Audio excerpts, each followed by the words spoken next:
dari Itali, biasa nemenin gue siapa? Ato, yoi. Tentang kita yang hari ini, ya nggak, ya gimana ya? Bilang Juve pelit. Tahun yang lalu gitu, saat dia peresmian J Stadium nggak bersikap sebagai sugar daddy istilah. bingung ya kalau dibilang satu nama. Hati gue. Yoi. Lu masih bingung ya? Hah? Masih bingung? Kalau satu nama Kenapa, suruh pilih.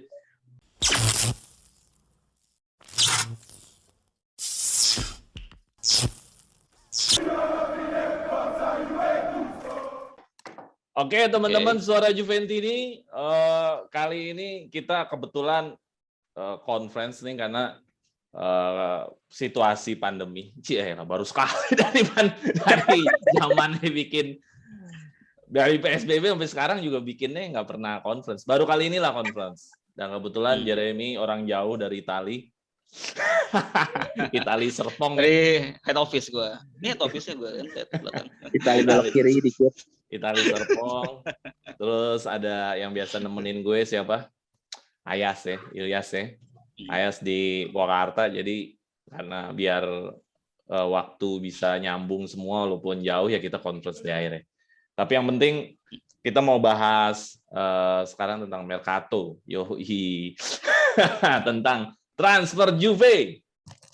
Gimana nih transfer Juve nih?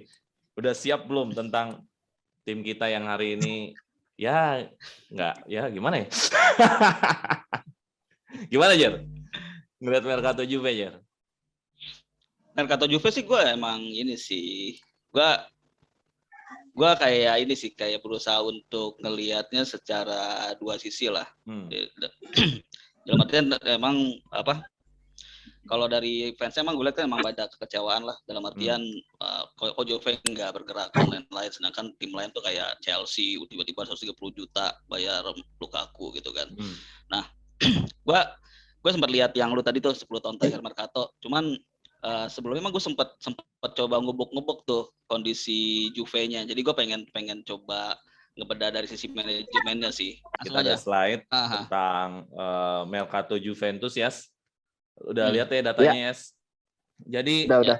Jeremy sama Ayas, kenapa sih gue bikin data ini? Karena ternyata kan banyak teman-teman bilang Juve pelit.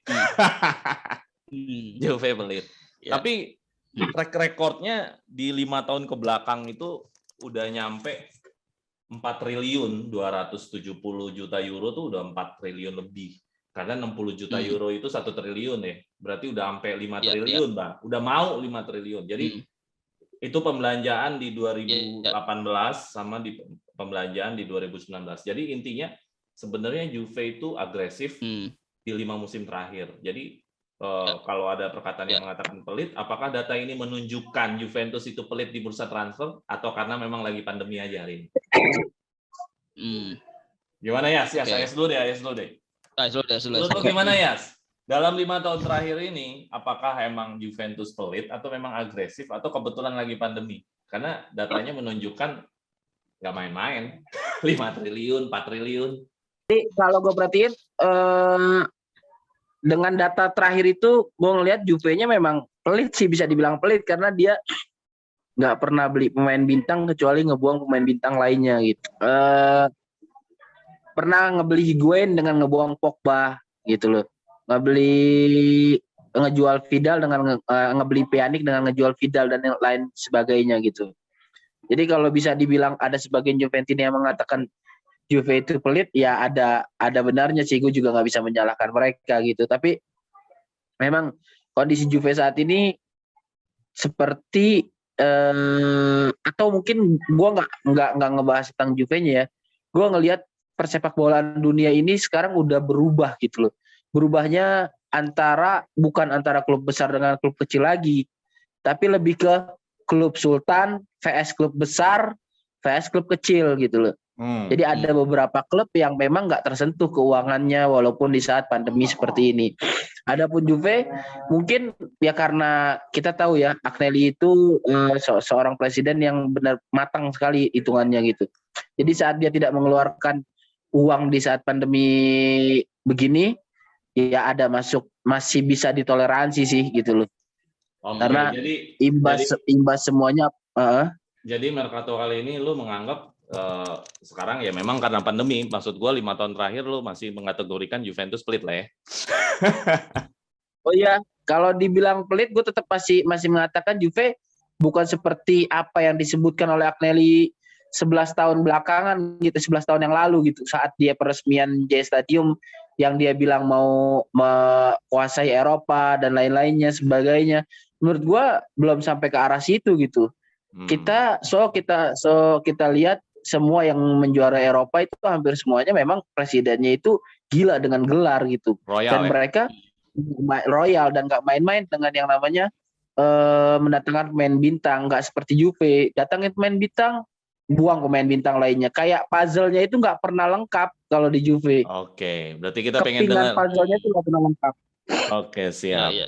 Oke, Jar, lu gimana Jar melihat data ini? Ya ada di 2 musim yang mau nyentuh 5 triliun, 4 triliun sih ini udah pasti ya. Itu pembelian Ronaldo sih.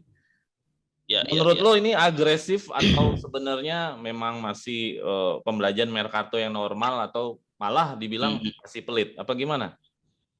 Kalau gua lihat ya, memang Juve itu emang nggak pernah jor-joran sih. Jadi kalau untuk klub level Juve sebenarnya kalau untuk belanjanya sih, gua rasa sih emang nggak pernah belanja yang gede-gedean kayak modelnya Chelsea atau PSG yang sekarang. Jadi gue juga ngelihatnya emang kayak gini sih. Kalau dari sisi klub, tadi yang kayak atas bilang klub besar sama klub sultan emang beda ininya, treatmentnya. Kan kalau Juventus itu walaupun konglomerasi yang handle itu kan Agnelli kan grup konglomerat lah. Cuma mereka nggak menghandle Juve itu sebagai klub yang nggak bersikap sebagai sugar daddy istilahnya. Kalau ini bersikap sebagai ya entitas bisnis gitu. Jadi mereka emang ada hitungan bisnisnya. Kalau kayak Chelsea, PSG itu kan si Roman Abramovich sama siapa yang punya PSG-nya itu bersikap sebagai sugar daddy. Jadi mereka emang nggak peduli sama performa bisnisnya Juventus, terus ya mereka ya jor-joran aja, asal mereka mau ya beli aja. Yang ya sekarang aja kayak Chelsea masih rugi gila-gilaan, tetap aja beliin jatuh 30 juta. Jadi itu emang beda perlakuannya. Nah, yang terkait sama kondisi sekarang sih gue lihatnya dari ini sih, pas gue lihat dari track record cash flow income statementnya si Juventus, yang gue lihat itu bentar gue lihat nih 2016 tahun 2016 2017 itu kita untung. Terus 2017-2018 kita agak rugi dikit. Nah, pas kita lihat itu adalah memang ada penurunan tuh dari sisi penjualan tiket sama hak siar. Jadi penurunan. Nah, pas itu pas 2000 tahun depannya 2018 itu kan dibeli tuh Ronaldo. Nah, itu memang kelihatan banget dari penjualan tiket sama hak penjualan tiket tuh lagi meningkat banget, dan apalagi tuh sahamnya kita meningkat banget ternyata harga sahamnya gara-gara Ronaldo. Cuma emang rugi karena kayaknya cost-nya jadi besar. Nah, cuman gue lihat itu kayak Ronaldo itu bukan kebutuhan tim sih sebenarnya emang. Jadi itu kayak kebutuhan bisnis strategik. Jualan jersey ya? Jualan jersey dan jualan M-set. Juventusnya. Jualan M-set. Emang benar sih pas si Ronaldo masuk tuh share Juventus tuh naik kayak 80% sekian. Nah, sekarang jadi mereka tuh kayak punya strategi jangka panjang bahwa dengan Ronaldo masuk tuh kayak bisnisnya tuh kayak bisa di scale up, bisa ada traction tinggi, tapi kehimbas lah sama ini yang tadinya bisnisnya jangka panjang, mau mungkin 5 tahun sama Ronaldo atau 3-4 tahun. Tapi kalau kehimbas sama ini, dan kita lihat sekarang tuh rugi banget kita, yang akhir tahun kita rugi 50 juta, sekarang rugi 113 juta sekarang nih semester 1 ini. Jadi ya gua rasa sih emang apa ya, Juve sekarang enggak gerak tuh emang ya karena keuangan. Ya memang kalau memang pandemi memang kita tahu semua lah, apalagi Itali nggak terlalu bagus ekonomi. Tapi balik tadi pertanyaan gue awalnya, kita sebagai fans ngelihatnya adalah cuma di pandangan kita agresif ataukah merkatonya normal-normal aja? Apakah pelit? Kalau Ayas kan tadi udah bilang, pelit lah. Oke. Di situnya Jer, maksud gua. Di situ ya. Apakah merkatonya Juventus itu sebenarnya agresif, biasa aja atau pelit? Dilihat dari data ini kan, ini pembelanjaan nggak kecil, 4 triliun itu nggak kecil. Kalau lihat track record mereka tuh sih gue lihat kalau untuk level Juve emang mereka nggak pernah jor-joran. Jadi kalau bilang pelit semua agak pelit gitu. Jadi mereka emang nggak pernah jor-joran, terus mereka emang selalu yang Next bilang tadi, kalau selalu beli pemain terus pasti jual pemain dulu kayak gitu. Sekarang juga kita bisa sebenarnya kan, cuman pemainnya sayangnya pemain yang kita bisa jual itu pemain-pemain yang bakal jadi backbone timnya kayak Cisa, Delik, Dybala gitu. Jadi nggak bisa dijual gitu. Masalahnya nggak yang bisa dijual itu yang mau dijual ya orang-orang yang secara umum memang demandnya kurang. Jadi normal-normal aja lah ya merkatonya Juve ya. Selama 5 tahun terakhir. Iya. Kalau 5 tahun sebelumnya lagi, kalau dilihat ini sebenarnya Conte asal bisa sabar aja ya. Coba lo lihat lagi datanya. 5 tahun dulu 2011 sampai 2015 belanjanya di bawah 100 juta. Ini mungkin yang bikin Conte bilang, gimana gue mau juara Liga Champions kalau lo ngasih duit gue segitu. Kalau cuma dikasih. Tapi kalau dia sabar, setelah di 2015 sampai sekarang belanjanya di atas 100 juta.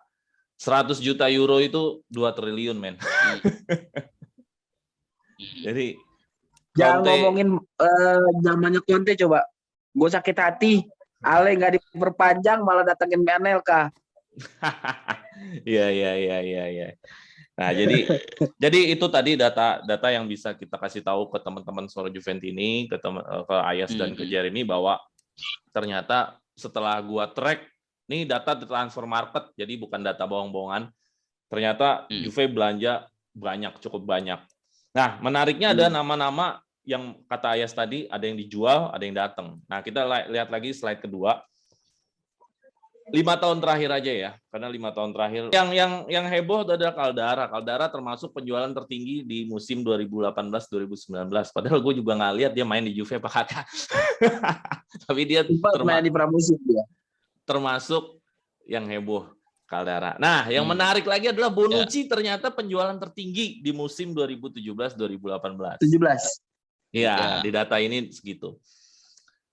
Kalau gue lihat penjualannya Juve ini adalah molesnya bagus, hasilnya juga bagus. Kalau gue ngeliat gitu, kalau dari sisi penjualan. Kalau dari sisi lo, Yas, gimana, Yas?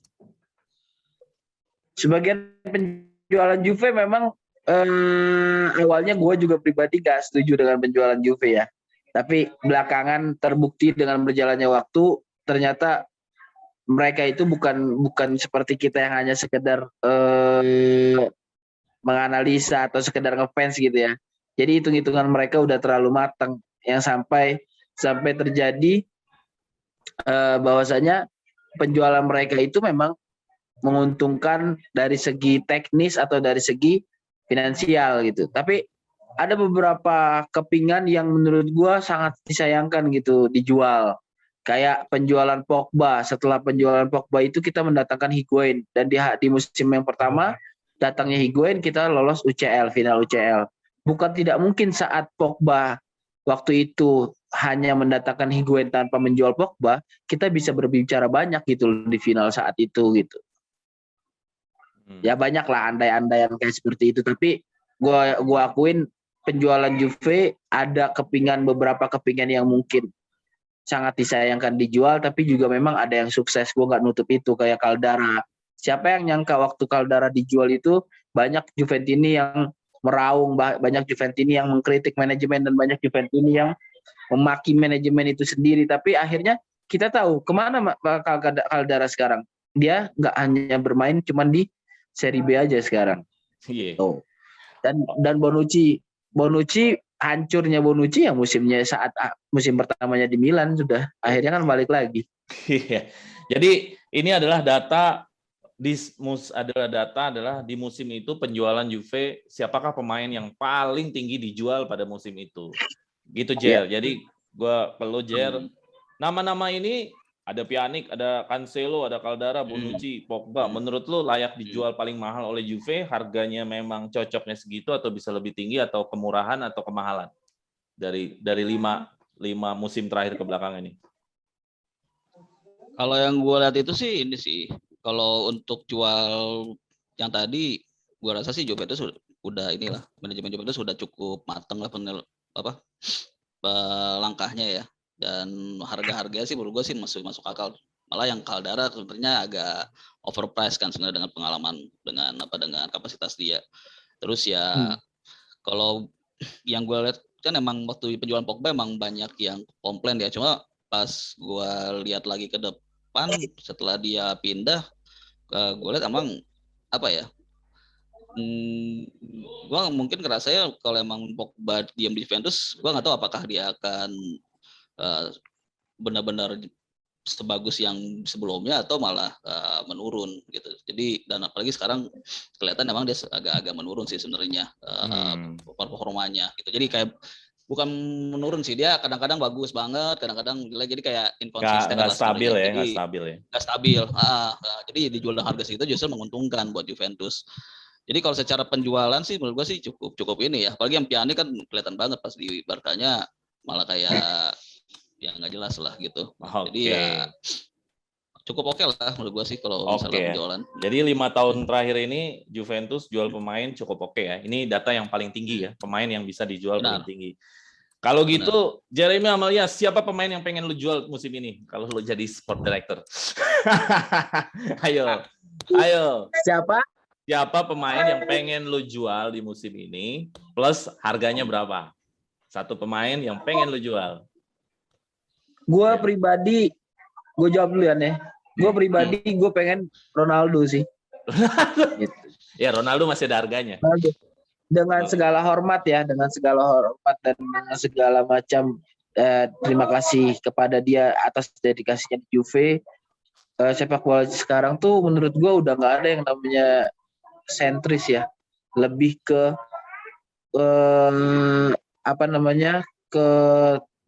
ke tim gitu, jadi lebih kekompakan tim. Kalau gue perhatiin Juve beberapa tahun belakangan kayak seakan-akan ngandelin Ronaldo gitu.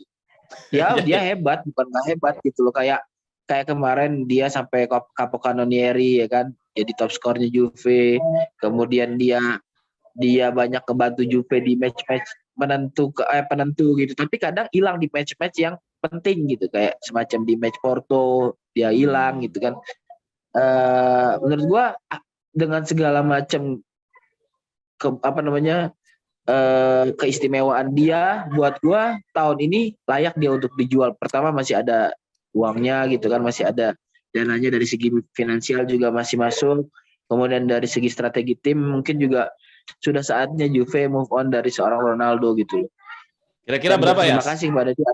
Di atas 50 juta euro atau di bawah, atau nyampe 100 nggak? Atau di bawah 50? Di atas 50 atau di bawah 50? Di atas 50 sih. Di atas 50. Layak ya. Oke, Jer. Siapa Jer? Pemain yang pengen lu jual, Jer?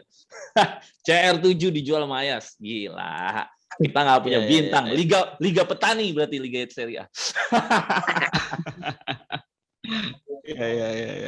Siapa Jer? Kalau gue sih sebenarnya ini sih sama sih dengan Ayas. Gue setuju sih sama Ayas. Ya, beda dikit dong. Beda dikit. Secara ini. Coba gue pikir dulu sih. Gini sih sebenarnya kalau yang nggak apa. Kalau yang ada harganya dan kita kalau jual itu nggak kehilangan, emang CR7 sih gitu sebagai tim. Kenapa? Karena emang si CR7 emang dibeli juga bukan karena untuk kebutuhan tim kan sebenarnya kan, untuk kebutuhan strategik ke corporate awalnya. Yang lain nggak laku. Dan yang tapi kalau kita jual yang emang laku, kayak kalau dari gue bilang Delik, Dybala sama siapa Chiesa itu nggak bakal dijual. Kenapa? Karena emang itu mereka dibutuhin buat jadi backbone squadnya seperti itu. Fondasi tim ya. Fondasi tim benar. Tapi kalau CR7 itu ya emang udah waktunya, karena emang benar kata Ayas, Juventus emang nggak cocok untuk sentris. Jadi pas CR7 masuk bener sih, emang CR7 kayak apa ya, jadi bikin Royko dan lain-lain. Cuma secara tim gue emang ngelihat ada kehilangan sedikit sih dari cara Juventus mainnya dan lain-lain. CR7. Nah, kalau harga gimana? Di atas 50 atau di bawah 50? Enggak, justru kalau bisa di bawah 30 lah. Murah banget. Karena tujuannya sudah buat jual sama tahun buat ya. 1 tahun, terus sama faktor salary-nya juga, cash flow itu merusak banget gitu dia cash flow-nya gitu. Ya gue setuju juga lah kalau CR7 harus dijual. Tapi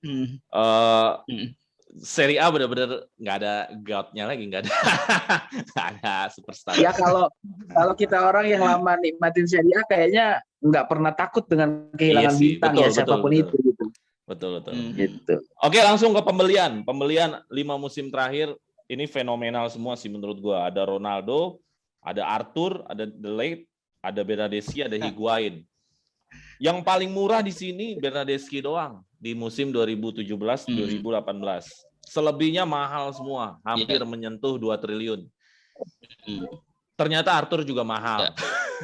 70 juta euro. Itu menjadi murah karena di swap aja masih si Pjanic. Dari semua pembelian ini, gue pribadi sih agak kaget juga ternyata Bernardeschi adalah pemain termahal di musim tersebut.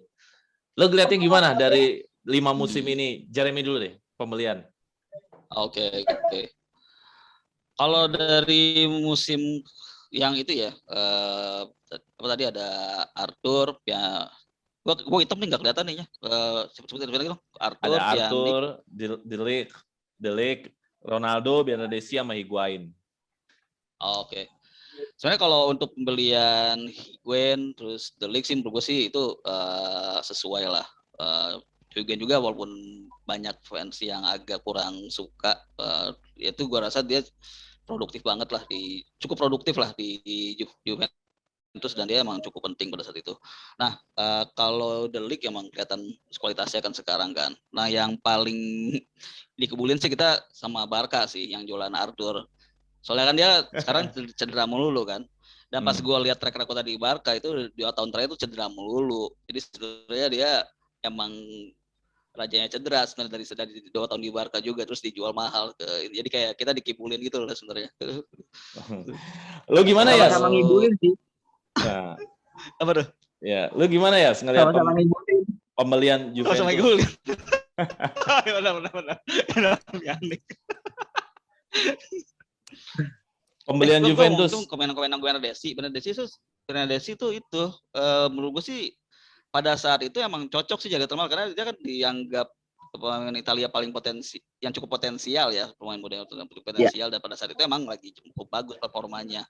Cuma pada saat di Juventus emang kelihatan agak kurang tune in lah, nggak tahu kenapa sama Juventus, apakah masalah squadnya atau masalah posisinya gue nggak tahu sih. Cuma pas di Italia kemarin aja kan dia ya masih kepake. Jadi sebenarnya secara pribadi kualitasnya mungkin masih kelihatan bagus sama pelatih-pelatih yang di Italinya. Cuma emang mungkin dia nggak cocok aja sama Juventus sekarang. Tapi gue berharap sih tahun depan dia kayak masih bisa berguna. Cuma bukan sebagai bintang, tapi sebagai pemain penyokong lah, penopang gitu. Oke. Lo Yas, gimana Yas? Pembelian 5 terakhir musim ini inilah pembelian termahal Juventus. Nama-namanya beken semua sih. Ya, Bernardeschi oke lah beken. Gue sih setuju ya dengan Jeremy tadi, bahwasanya gue agak menyesalkan dengan pembelian Arthur. Entah kita yang ngibulin Barca dengan flopnya Pjanic atau Barca yang ngibulin kita dengan cederanya Pjanic, dengan sering cederanya Arthur gitu. Saat itu padahal banyak opsi yang dapat Juve ambil daripada hanya sekedar swap Pjanic gitu maksud gue. Masuk kita harusnya ngejar Jorginho, permintaannya Sarri malah nggak dikejar saat itu gitu. Itu sih itu penyesalan gua sih kalau untuk pembelian gitu, sangat disayangkan saat Jorginho sudah hampir merapat. Dengan merapatnya Sarri ke Juve malah nggak jadi, dan swapnya Arthur ke Pjanic itu menurut gua pembelian yang salah sih. Kalau Bernardeschi sih gua nggak bisa komen ya, karena saat itu memang yang dibilang Jeremy tadi benar. Salah satu Italiano yang digadang-gadang bakal jadi istimewa, akhirnya dibeli Juve itu menurut gue memang layak saat itu gitu. Tapi kita kan nggak tahu ya apa yang terjadi sebenarnya dengan Bernardeschi, entah masalah mental kah atau masalah penempatan posisi atau faktor-faktor lainnya gitu. Tapi kalau kayak Bernardeschi saat itu ya memang layak segitu gitu. Tapi kalau untuk Arthur itu menurut gua kesalahan fatal terakhir blundernya Paratici mungkin ya, sebelum dia pindah, kayak dikadalin kita sama Barca atau kita ngadalin Barca gitu, sama-sama ngibulin sih menurut gua. Iya, oke, karena ini masalah pembelian, kalau seandainya lu sebagai Cherubini-nya Juventus nih, uang bukan masalah, mau beli siapa kira-kira? Lo Yas, mau beli siapa Yas? Uang bukan masalah, satu nama aja. Bingung ya, kalau dibilang satu nama bingung. Gue ngerasa ada 3 tempat Juve yang benar-benar fundamental mesti ada perubahan gitu. Kayak buat gue Juve mesti harus berubah di pemain tengah, fullback. Kalau gue udah ada satu nama ya. Kalau gue udah ada satu nama. Gue Jorginho. Nah, bisa Jorginho. Tapi tengah bagus juga kita, fullbacknya mainnya udah monoton seperti itu kayaknya. Buat gue nggak layak sih gitu. Itu kalau lo bilang satu nama, benar-benar satu nama gue nggak bisa sebutin bang, jujur aja. Kalau lo bilang Jorginho ya memang mendekati gitu. Iya. Ada nggak? Kalau yang dibilangnya sih ada benarnya, dalam artian emang kita butuh pemain itu di 2-3 tempat, yang tadi tengah, back sayap yang paling utama sih sebenarnya emang. Cuma kalau disuruh sebut satu nama ya, gue kalau disuruh dimilih posisi yang gue rasa bener krusial banget, kita tuh di tengah kita siap, ini parah banget lah, kayak Bentancur lah gitu lah, Rabiot itu nggak bisa banget. Mereka bagus kalau emang waktu zaman Pjanic kan si Bentancur bagus karena dia sebagai supporting, jadi dia backupnya Pjanic, jadi tapi dia nggak bisa jadi pemain inti yang jadi pilar timnya gitu.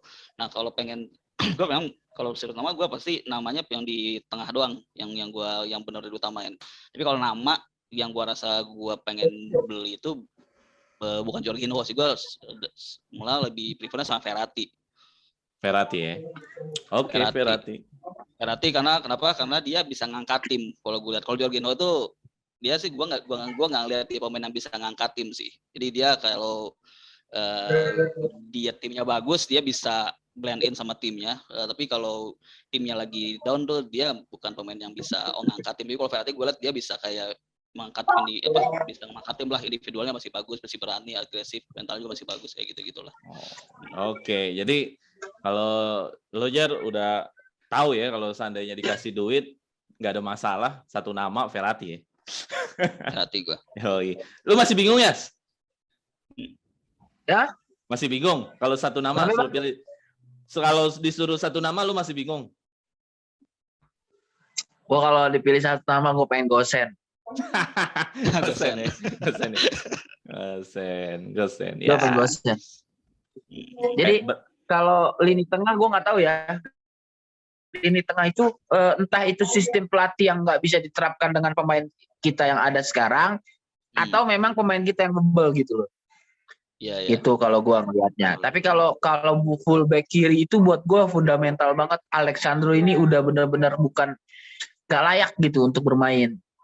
Oke. Sip. Oke, itu berarti tadi kita udah 2 slide yang bahas Mercato menurut pandangan kita ya sebagai fans ya. Sekarang kita ke berita-berita tentang Mercato yang udah berjalan saat ini di Juventus. Ada berita pertama adalah Demiral nih.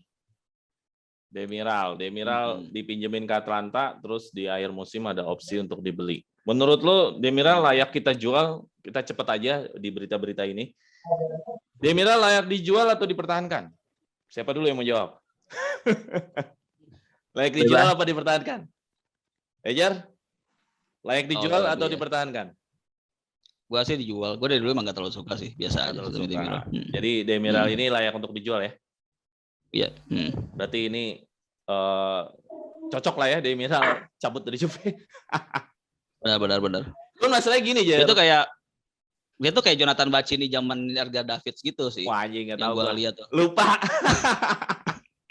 Jadi kalau zaman Edgar Davids emang keras mainnya, cuma dia kelihatan visinya ada, taktiknya ada. Kalau Bakini tuh kayak ya ngawur-ngawur aja, cuma kayak kejar-kejar bola doang gitu. Ini Dembele tuh kayak mirip-mirip kayak gitu. Iya. Dembele tuh kayak gitu gue liatnya gitu sebenarnya. Yas, layak dijual atau dipertahankan? Layak. Aku layak. Layak ya. Visinya Demiral tuh nggak, menurut gua kurang lah.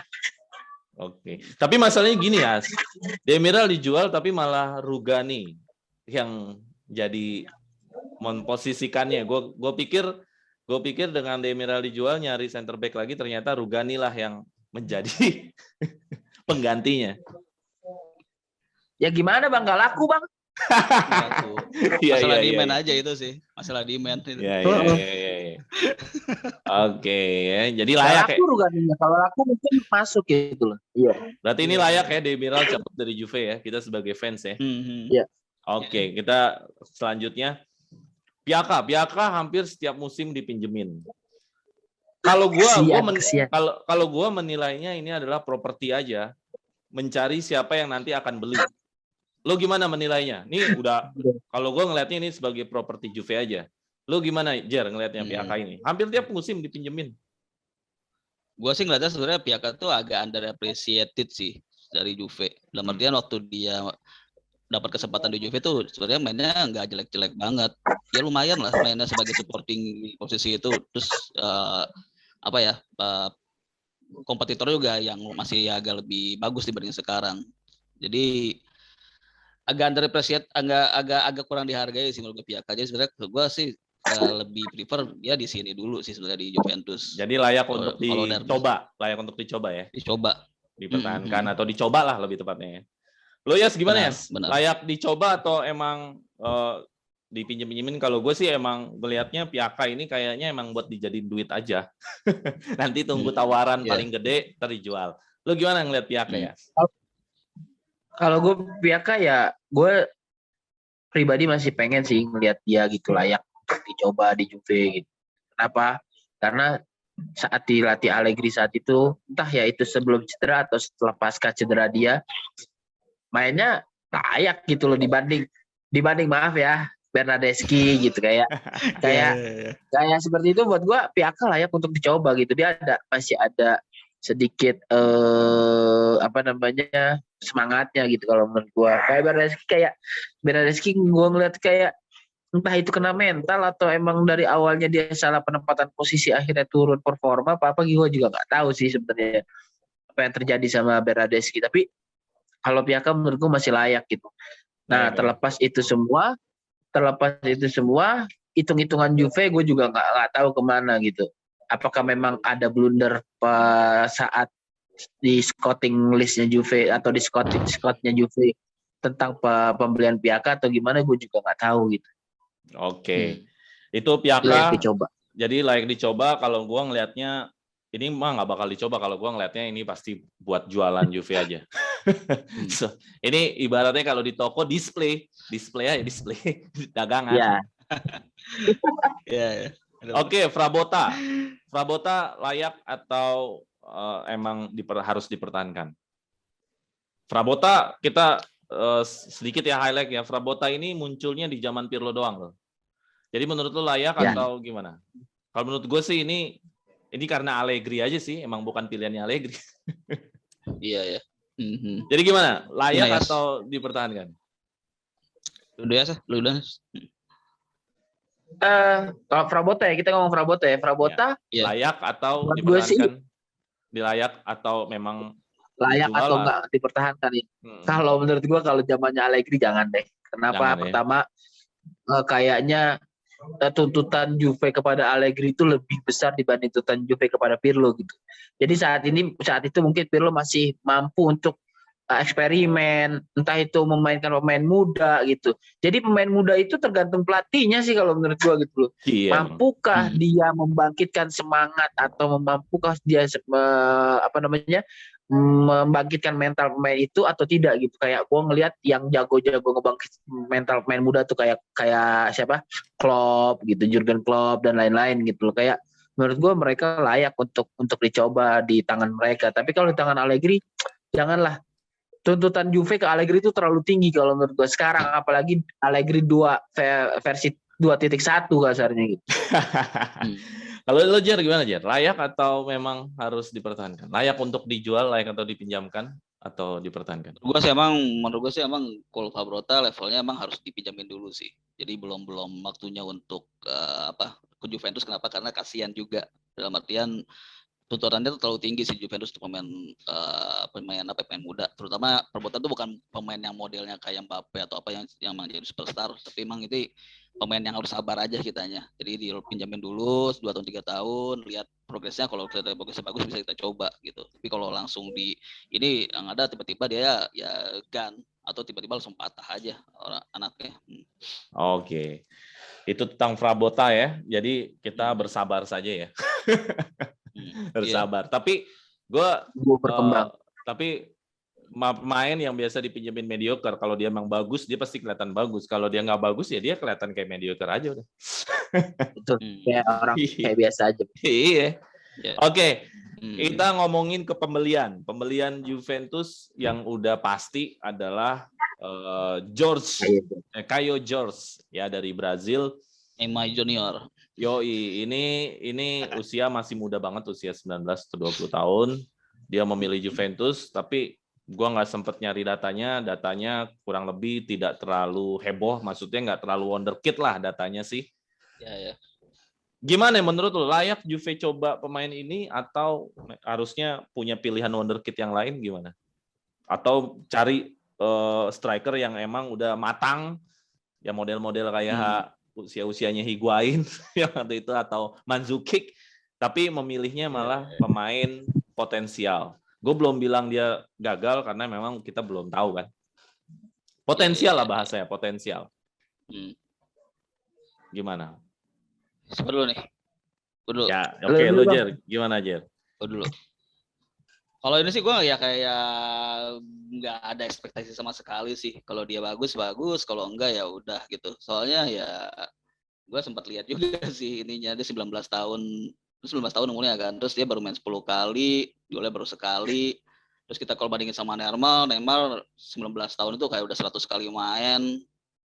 udah 90 kali main terus 50 gol gitu kan. Ya beda banget sih gitu.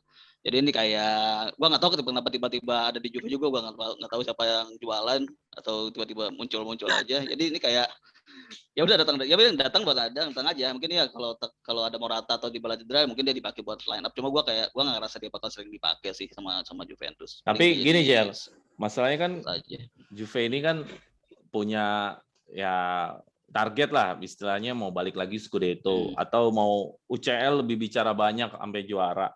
Datengin pemain yang dibilang potensial juga ya masih belum bisa selevel Neymar. Apa enggak baiknya kita tuh belinya pemain yang senior, matang, yang free transfer kayak Aguero misalkan, atau kayak siapa lagi yang free transfer tapi murah gitu. Menurut lo apa enggak sebaiknya gitu aja? Soalnya menurut gue sih tiga striker kita sih udah cukup mateng ya untuk diputer-puter, karena kan kita bukan main dengan 2 striker murni kan. Jadi kayak sekarang kita udah CR, Dybala sama Morata, jadi diputer-puter itu menurut gua udah cukup sih. Jadi kayak si Jorge ini emang lebih kayak ke backup aja, kalau salah satu tiba cedera dia masuk ke kayak substitute-nya lah masuknya. Paling gitu, dan itu mungkin ya ada potensi bisnis juga yang dilihat. Jadi kalau ini kan 19 tahun, kalau emang bagus ya ini bisa dijual lagi dan sebagainya. Tapi harganya juga cuma 3 juta kan pas dibeli. Jadi ya ini kayak beli ya nggak tahu sih, kayak Ijon aja, kali Ijon lah kalau Petani. Oke, lo gimana ya ngelihatnya? Masih muda seperti ini? Ya kalau kayak George ini menurut gua lebih ke backup, lebih ke backup. Dan kalau lo tadi singgung masalah apakah Juve harusnya lebih beli pemain yang lebih pengalaman untuk melangkah jauh sampai juara di UCL, buat gua ya Juventini banyak-banyak sabar, banyak-banyak ini dulu dah, banyak-banyak jangan mikirin UCL dulu. Soalnya presiden menurut gua nggak ngejar ke sana gitu. Jadi omongan dia 11 tahun atau 12 tahun lalu itu cuman omong kosong belaka aja. Sampai detik ini pun Juve masih begitu-begitu aja gitu, masih buat gua masih klub nomor 2 di Eropa gitu. Bukan seperti klub-klub Jerman yang atau klub-klub Spanyol kayak Madrid, Barca, MU, bahkan Chelsea sekalipun kita orang ngeliat Chelsea masuk final 3 kali, juara 2 kali. Itu kayak menurut gua tamparan sih buat seorang Agnelli yang digadang-gadang dia mengaku dia pengen Juve di puncak kejayaan di Eropa, tapi akhirnya begitu-begitu aja. Dan akhirnya kita lihat transfer kali ini pun kayak George itu kayak lotre gitu loh, kayak main lotre, ya jackpot syukur, nggak jackpot ya udah gitu. Kalau gue lihat gitu. Benar. Oke, kita ke Pjanic sekarang. Pjanic ini muncul di akhir-akhir ini aja sih. Ini sebenarnya alternatif Locatelli. Tapi kayaknya lebih mungkin balikin Pjanic ya daripada Locatelli. Gimana Yas? Lebih mungkin datengin dua-duanya atau Pjanic aja? Allegri kan minta dua-duanya ya. Allegri minta dua-duanya karena dia itu pengennya tuh entah itu Pjanic-nya yang jadi mezzala atau Locatelli-nya yang jadi mezzala. Entah gua tahu yang pengen jadi DMF murninya Allegri itu siapa, gua masih belum bisa baca di Allegri 2.0 ini gitu loh. Tapi dengan kembalinya Pjanic, memang orang yang paling paham tentang taktiknya Allegri itu ya Pjanic gitu. Di awal musim 2017-2018 sampai kita masuk final walaupun dibantai di final oleh Madrid, menurut gue orang yang paling fasih, orang yang paling mengerti tentang taktik segala macam perubahan taktik Allegri ya Pjanic gitu. Jadi mungkin ya layak Pjanic untuk dikembalikan. Cuman kembali lagi, kalau boleh disuruh milih antara Pjanic atau Jorginho, gue lebih milih Jorginho gitu. Oke, lo gimana Jer? Strategi Pjanic ini?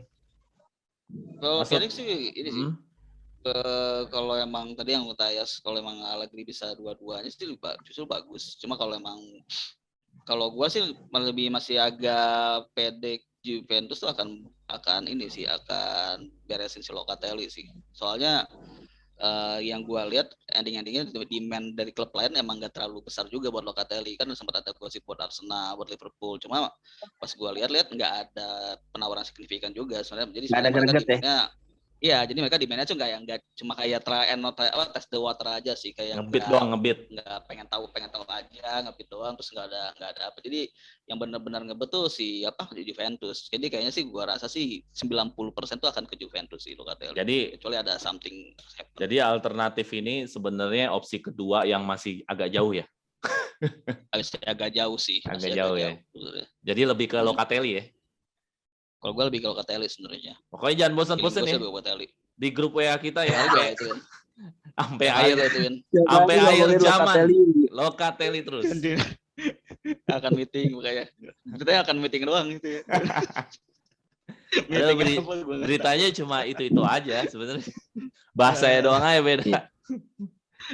Oke, terakhir ini berita di luar Juve, PSG akhirnya. Waduh, gila juga nih. Messi ternyata pindah ke PSG.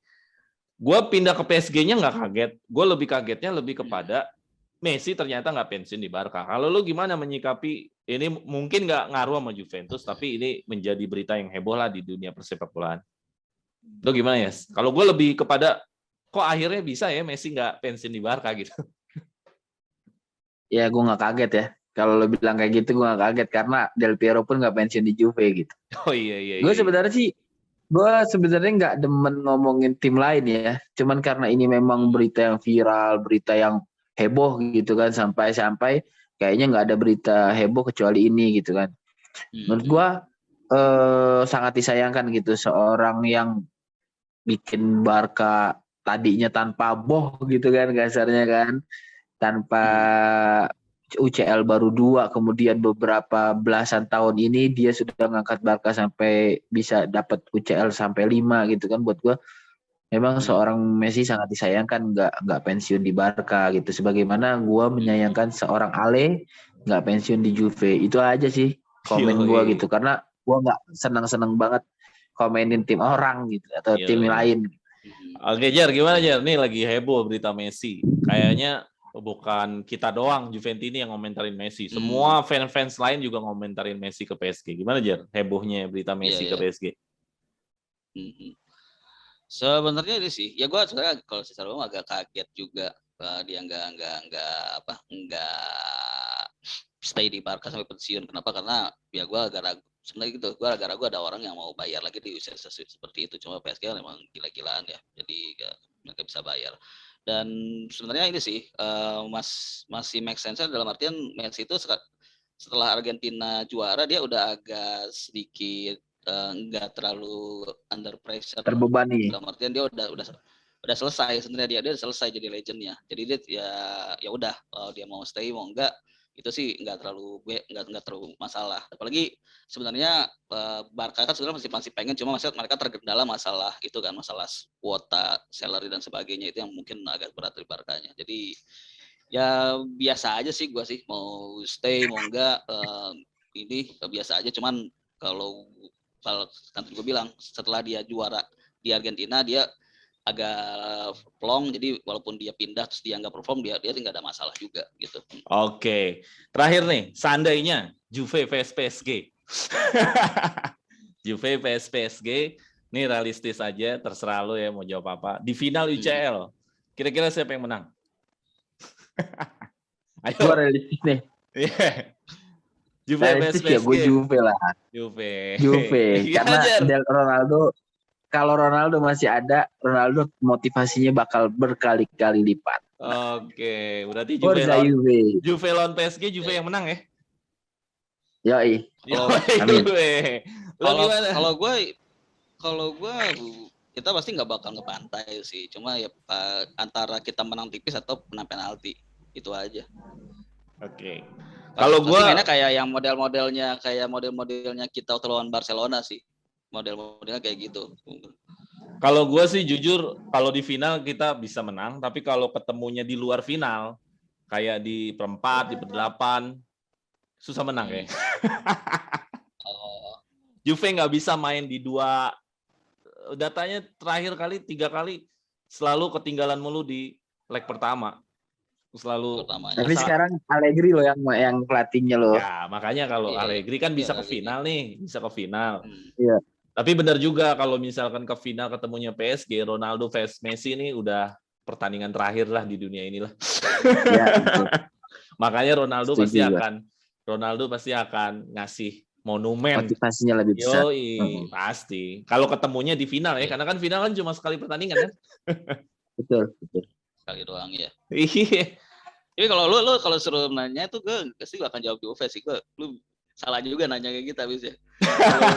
Enggak, masalahnya kan gini. Juve akan lulus grup, pakai lolos grup. Kalau Juve bakal lulus final, gagal final. Enggak, masalahnya kan kita kan realistis juga. PSG kan timnya kayak Master Liga kan.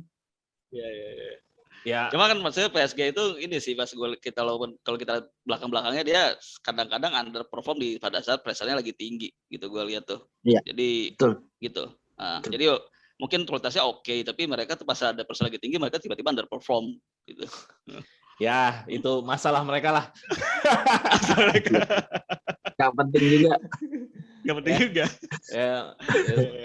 Oke, thank you Ayas sama Jeremy udah ngasih waktu buat Suara Juventini. Mudah-mudahan teman yang nonton ini banyak dapat pandangan dari kita sebagai fans ya, melihat Mercato kali ini ya. Ternyata Mercatonya Juve itu banyak banget perubahan ya. Di 5 tahun terakhir nih perubahannya banyak. Di 5 tahun lebih di awal-awal Conte juga perubahan juga perbedaannya juga lumayan signifikan. Terus nama-nama yang dibeli sama nama-nama yang dijual juga bikin kita heboh sendiri kan. Ada Bernardeschi di musim itu paling tertinggi. Ada Caldara yang di musim itu ternyata yang paling tinggi yang kita jual. Terus ada nama-nama pemain-pemain yang Mercato yang layak untuk kita memang pinjamkan, layak kita jual ya. Dan terakhir Mercato kan masih belum tutup. Jadi terakhir Locatelli, yakin nih pasti. Locatelli lagi. Sampai anjir bahas Locatelli mulu. Karena isunya cuma di Locatelli aja terus. Yakin gue yakin bakal dapet sih. Yakin dapat ya? Yakin. Yakin. Oke. 90% dapat gue. Itu penutup kita kali ini. Yakin lo Fratelli dapat. Oke, teman-teman Suara Juventini, jangan lupa share, like, and subscribe di channelnya kita. Ya, teman-teman. Thank you semuanya ya. Fino alla fide. Forza Juve. Forza, yuk. Thank you. Thank you.